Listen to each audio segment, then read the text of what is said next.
Hello student, कक्षा 12th के student, आप लोगों की जो यूनिट 3rd यूनिट मैं पढ़ा रही थी उसमें आपका मानव स्वास्थ्य एवं रोग में आज नया टॉपिक हेलमेंथ जनित रोग आज आपको ये पढ़ने हैं। अभी तक मैंने जितने सारे भी रोग पढ़ाए हुए हैं आप लोगों को, मुझे आशा है आप लोगों ने उनको नोट डाउन कर लिया होगा। आज आपके संक्रामक रोग में आपको 3 रोग और पढ़ने हैं। इसके बाद आपका ये टॉपिक संक्रामक रोग वाला या इन्फेक्शियस डिसीज वाला ख़त्म हो जाएगा। इसके बाद एक टॉपिक आपका जो नॉन इन्फेक्शियस डिसीज है आपकी, उसमें आपको एड्स और कैंसर पढ़ना है। ठीक है, तो वो आपका इस लेसन का लास्ट वीडियो होगा। इसके बाद जो एक वीडियो और आएगा वो आपके लेसन का लास्ट वीडियो रहेगा। आइए टॉपिक में देखते हैं किस तरीके से प्रश्न आपके बोर्ड में अभी तक पूछा गया है और शॉर्ट इससे किस तरीके का आया है। लॉन्ग क्वेश्चन में आपका ये प्रश्न एस्केरिशिस से आप क्या समझते हैं, इसके बचाव, उपचार और नियंत्रण का उल्लेख कीजिए। ये 5 नंबर में आपका यूपी बोर्ड में 14 और 13 में ये प्रश्न पूछा गया था। तो 5 नंबर में लगभग आपको 100 से 120 शब्द के लगभग लिखना होता है। ठीक है, अब इसमें अथवा करके शॉर्ट क्वेश्चन किस तरीके से अभी तक आपके पूछे गए हैं, इस तरीके से आए हैं। पहला एस्केरियासिस रोग क्या है, दूसरा फाइलेरियासिस। ठीक है, तो इन दोनों पर आपको टिप्पणी लिखनी थी। 2.5 नंबर का ये हो गया आपका 5 नंबर के हिसाब से, और 2.5 नंबर का आपका ये हो गया। तो 2.5 नंबर के हिसाब से आपको इसमें इंट्रोडक्शन देना है रोग का। फिर इसके बाद आपको संक्रमण कैसे होता है वो लिखना है। फिर आप इस रोग से बचाव में क्या क्या उपाय ले सकते हैं उनको आप लोग लिखोगे। तो ये प्रश्न आपका बोर्ड में लॉन्ग क्वेश्चन में इस तरीके से है और शॉर्ट में आपका इस तरीके से पूछा गया है। हेलमेंथ जनित रोग, अब हेलमेंथ आपका संघ है, जैसे प्रोटोजोआ आपका संघ है वैसे ही आपका हेलमेंथ भी एक संघ है। अब हेलमेंथ संघ में आपके टीनियसिस, टीनियासोलियम को, एस्केरियासिस, एस्केरिस को और फाइलेरियासिस, इसमें फाइलेरिया को रखा गया है। ये हेलमेंथ जनित कृमि या कीड़े होते हैं, इनके काटने से या इनके शरीर में अंदर रहने से बहुत सारे रोग बॉडी में हो जाते हैं। जिसमें आपका पहला रोग ये वाला एस्केरियासिस, इस पे आपका टिप्पणी या फिर लॉन्ग क्वेश्चन करने के लिए आया है। जैसा कि मैंने आपको प्रश्न में बताया किस तरीके से पूछा जाता है। तो ये किसके कारण होता है वो आपको पैथोजन याद होना चाहिए। तो एस्केरियासिस ये आपका एस्केरिस लुम्ब्रिक्वाइड्स नामक निमेटोड द्वारा होता है। यह आंतों का एक रोग है, ये अंता परजीवी के रूप में आएगा आपका, जिसमें आपकी बॉडी के अंदर ही आंतों में निवास करेगा। और इसकी बहुत सारी संख्या जब हो जाती है, जैसे अधिकतर छोटे बच्चों में होता है, इसकी बहुत सारी संख्या जैसे कि 500 से 5000 तक अगर इनकी संख्या हो जाती है, ये नर और मादा दोनों होते हैं, तो ये अपने जीवन काल को जो लाइफ साइकिल इनकी होती है वो मनुष्य की बॉडी में कंप्लीट करते हैं। जब इनकी संख्या बढ़ जाती है तो जो रोगी होगा उसके पेट में दर्द होने लगता है, उसको नींद नहीं आती है। ठीक है, और बहुत सारी उसको प्रॉब्लम शरीर में होने लगती हैं। और इसका जो संक्रमण होता है वो आंतों में किस तरीके से पहुंचता है, तो इसके जो अंडे होते हैं वो रोगी की मलत्याग के साथ बाहर आ जाते हैं। और ये कभी कभी सब्जियों में अगर अच्छे से ना धोया जाए सब्जियों को, तो ये अंडे उसमें लगे रह जाते हैं। और कभी कभी ये पशुओं का दूध जो निकाला हुआ है उनके थनों में ये लग जाते हैं, और दूध को बॉयल करके नहीं पिया गया, कच्चा ही दूध किसी ने लिया, तो इनका संक्रमण ये आसानी से मनुष्य के बॉडी में ट्रांसफ़र हो जाता है। अब ये जब इनका ट्रांसफ़र बॉडी में होगा तो ये बहुत टाइम तक बॉडी में निवास करते हैं और वहीं पे अपना जीवन चक्र पूरा करते हैं। इस तरीके से रोगी को ये ठीक है रोगग्रस्त बना देते हैं। आइए टॉपिक देखते हैं किस तरीके से, ओरली मैंने आपको बता दिया ये किस तरीके से फैलता है। आप लिखना कैसे है, नोट्स कैसे बनाने हैं। आंतों का यह रोग एस्केरिस लुम्ब्रिक्वाइड्स नामक निमेटोड द्वारा होता है। तो आपको पता है द्विनाम पद्धति के द्वारा किसी भी जीव का नाम आपका पहला वंश को और दूसरा जाति को डिनोट करता है, मैं पहले बता चुकी हूँ आपको। तो एस्केरिस ये आपका वंश, लुम्ब्रिक्वाइड्स की जाति है, नामक निमेटोड द्वारा होता है। इसको अंडरलाइन करके आप लोग लिखेंगे, इसका 1 नंबर मिलता है। फिर इन्फेक्शन कैसे होगा, एस्केरिस के अंडे रोगी की आंत में उपस्थित होते हैं तथा मल के साथ ये बाहर आ जाते हैं। ये मिट्टी, जल व पालतू पशुओं के दूध को संदूषित कर देते हैं। पालतू पशुओं के दूध को कैसा ये दूषित कर देंगे। और दूसरे किस तरीके से करेंगे, जैसा कि मैंने ओरली आपको बताया है। अगला रोग फील्ड पाँव या हाथी पाँव, इसी को कहते हैं फाइलेरियासिस। इस तरीके से भी लिखा हुआ आता है फाइलेरियासिस।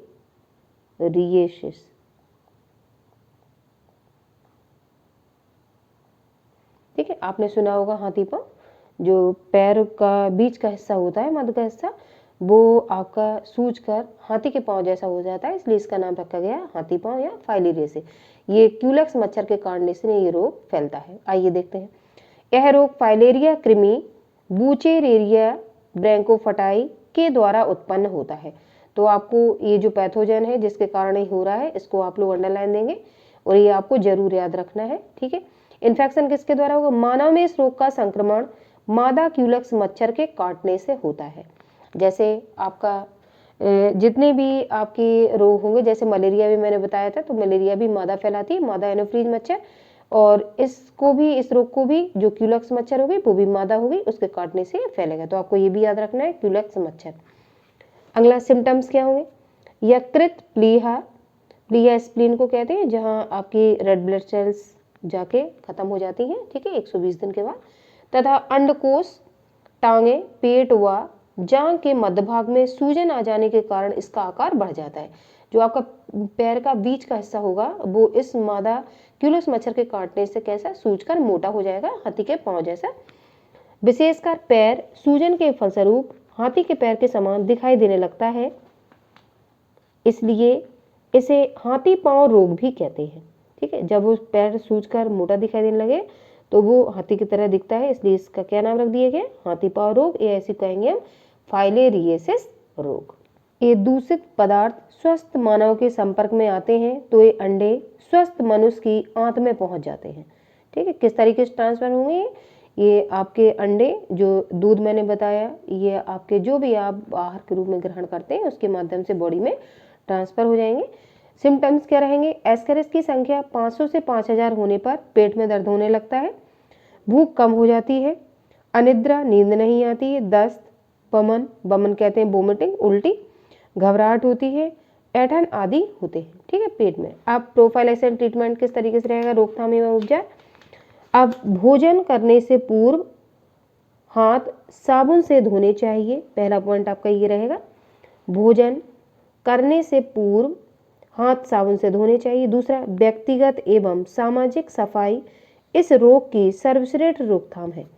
आपको जो साफ सफाई है उसका अगर आप लोग ध्यान रखेंगे, ठीक है, तो ये जो अंडे इसके होते हैं वो ट्रांसफर इजीली नहीं हो पाते हैं। अब अगला पॉइंट, जो दवाई मैंने एक लिखी हुई है, जेंटेल तथा एंटीपार आदि औषधियां भी इस रोग के उपचार के लिए प्रभावी हैं। तो आप जेंटेल या एंटीपार में से कोई एक दवाई का नाम याद रख सकते हैं। ये औषधियां रोगी के उपचार के लिए ये प्रभावकारी होती हैं, और साफ सफाई इसका प्रमुख माध्यम है। अगर साफ सफाई का ध्यान रखेंगे तो ये रोग होने से सभी लोग बच सकते हैं। आप रोकथाम एवं उपचार, प्रोफाइलैक्सिस एंड ट्रीटमेंट में इस रोग की रोकथाम निम्न प्रकार से की जा सकती है। पहला, मच्छरों के काटने से बचाव करना चाहिए। दूसरा, मच्छरों की रोकथाम के उपाय करने चाहिए। मच्छरों की रोकथाम रोकने के लिए हमें पानी का जो या नालियों का जल भराव है वो नहीं होना चाहिए, ठीक है, या कूलर वगैरह में पानी भरा हुआ रखा है तो उनको साफ करते रहना चाहिए। मच्छरों की प्रजातियों को नहीं बढ़ने देना इसका सर्वप्रथम उपाय है। अगला, प्रौढ़ कृमियों के लिए एक आर्सेनिक औषधि का प्रयोग करना चाहिए। अब अगर ये रोग आपको हो गया है तो कोई आर्सेनिक औषधि है, ठीक है, इसका प्रयोग कर से हम थोड़ा सा रिलीफ ले सकते हैं। अगला, कवक जनित मानव रोग। अभी हमने जो रोग पढ़े हैं वो हेलमेंथ जनित थे, ठीक है। इसके पहले जो हमने रोग पढ़े थे वो प्रोटोजोआ जनित थे। अब ये लास्ट टॉपिक आपका संक्रामक रोग का, कवक जनित, एक कवक से होने वाला, फंगाई से होने वाला एक ही रोग है, जिसमें हम दांत को पढ़ेंगे या रिंगवॉर्म को पढ़ेंगे। तो ये एक रोग है तो ये इंपॉर्टेंट है, ये आपको याद रखना चाहिए, और ये आ भी सकता है। Disease caused by fungus. कवक भी मानव में रोग उत्पन्न करते हैं, इनमें दांत प्रमुख होता है। आप दांत, खाज, खुजली सभी लोग जानते हैं। दांत रिंगवॉर्म में, रिंगवॉर्म किसके द्वारा होता है उस पैथोजन का नाम याद रखेंगे। माइक्रोस्पोरम तथा ट्राइकोफाइटोन आदि वंश के अनेक कवक दांत के लिए उत्तरदायी होते हैं। यह त्वचा संबंधी रोग है, तो या तो आप ट्राइकोफाइटोन याद रखेंगे या फिर माइक्रोस्पोरम, कोई एक रख लीजिए आप लोग, जो आपका दांत फैलाता है, ठीक है, रिंगवॉर्म को बढ़ावा देता है। यह त्वचा संबंधी रोग है, त्वचा पे खाज खुजली हो जाती है। इन्फेक्शन देखिए, दांत आमतौर पर मिट्टी से या बिना नहाए हुए बिल्लियों, कुत्तों से तथा संक्रमित व्यक्तियों के तौलिए, अगर कोई व्यक्ति संक्रमित है तो उसके तौलिया यूज करने से, कपड़े यूज करने से, कंघा यूज करने से ये आपको भी ट्रांसफर हो सकता है। व्यक्तियों के तौलिए, कपड़े या कंघे का प्रयोग करने से ये रोग हो जाता है। इस रोग में त्वचा पर दाने निकलते हैं जो बाद में लाल हो जाते हैं और इनमें खुजली भी बहुत होती है तथा इन विच्छित्तियों में तेज खुजली होती है। विच्छित्तियां कहते हैं जो रिंग बन जाती हैं, ठीक है। दाने निकलने के बाद जब खुजली होगी तो रिंग सर्कल जैसा बन जाएगा, उसको हम कहेंगे विच्छित्तियां।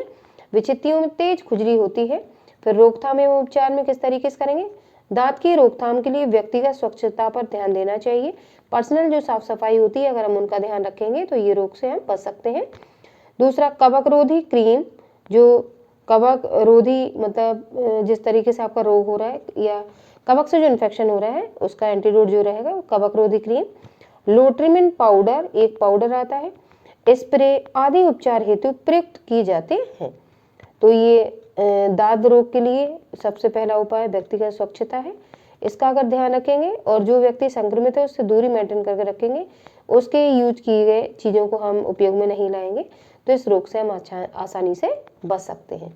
अब इसका अगला टॉपिक, ये संक्रामक रोग जितने भी थे आज फिनिश हो गए आप लोगों के। अब इसके बाद असंक्रामक रोग का अगला वीडियो मैं लेकर आती हूँ। ये अगले वीडियो में आप लोगों को एड्स और कैंसर, दो आपके असंक्रामक रोग या नॉन इन्फेक्शियस डिसीज को पढ़ना है। इसके बाद आपका लेसन खत्म हो जाएगा और मुझे आशा है कि आप लोगों ने क्रम से, जैसे मैंने वीडियो डाले हुए हैं ये 3rd यूनिट के, आप लोगों ने उनको क्रम से पढ़ा होगा।